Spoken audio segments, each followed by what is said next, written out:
Friends, அனைவருக்கும் வணக்கம். இன்றைக்கி பீன்ஸ் கேரட் பொரியல் எப்படி செய்யலான்னு பார்க்கலாம் வாங்க. பீன்ஸையும் கேரட்டையும் சின்ன சின்ன பீஸாக கட் பண்ணி எடுத்துக்கலாம். பாருங்கள், இந்த சைஸை கட் பண்ணி எடுத்துக்கோங்க. இப்போ ஒரு கடாயில் கொஞ்சமாக தண்ணி சேர்த்துக்கலாம். அதாவது பீன்ஸும் கேரட்டும் முங்குற அளவுக்கு தண்ணி சேர்த்தா போதும். இப்போ நம்ம கட் பண்ணி வச்சுருந்த பீன்ஸும் கேரட்டையும் இதனோட சேர்த்துடலாம்.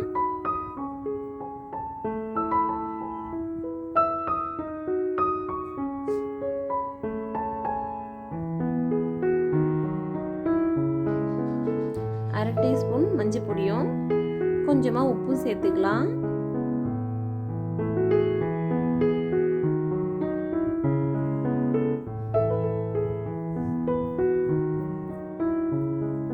இப்போ இதை மூடி போட்டு வேக விட்டுடலாம். அவ்வளோதான், பீன்ஸும் கேரட்டும் நல்லா வெந்துருச்சு.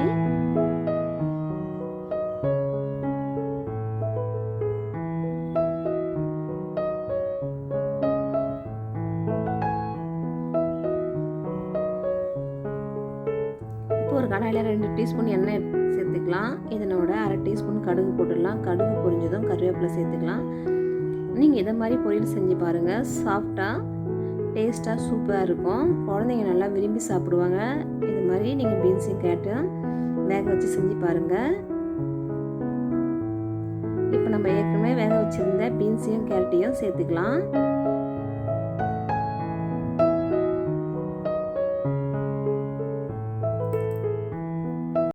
ஒரு 2 பெரட்டி விட்டுட்டு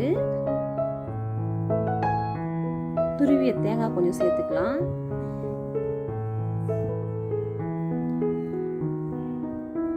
நான் காரத்துக்கு மிளகு பொடி சேர்க்க போகிறேன்.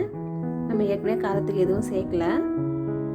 உங்களுக்கு எவ்வளோ காரம் தேவையோ அந்த அளவுக்கு மிளகு பொடி சேர்த்துக்குங்க.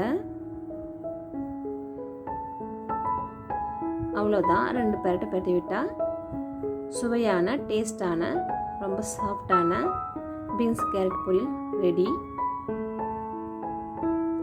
நீங்களும் இது மாதிரி செஞ்சு பாருங்கள். குழந்தைங்க கொடுங்க, குழந்தைங்க நல்லா விரும்பி சாப்பிடுவாங்க. ரொம்ப சத்தானதும் கூட.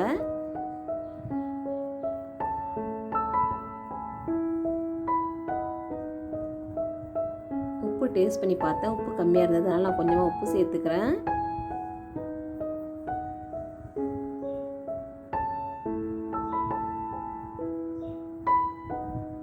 இந்த பொரியலை ரசம் சாதம், தயிர் சாதத்தோடு சாப்பிட்றதுக்கும் லெமன் சாதத்தோடு சாப்பிட்றதுக்கும் ரொம்ப எம்மியாக சூப்பராக இருக்கும். குழந்தைங்க ஸ்பெசிஃபிக்காக குழந்தைங்க நல்லா விரும்பி சாப்பிடுவாங்க.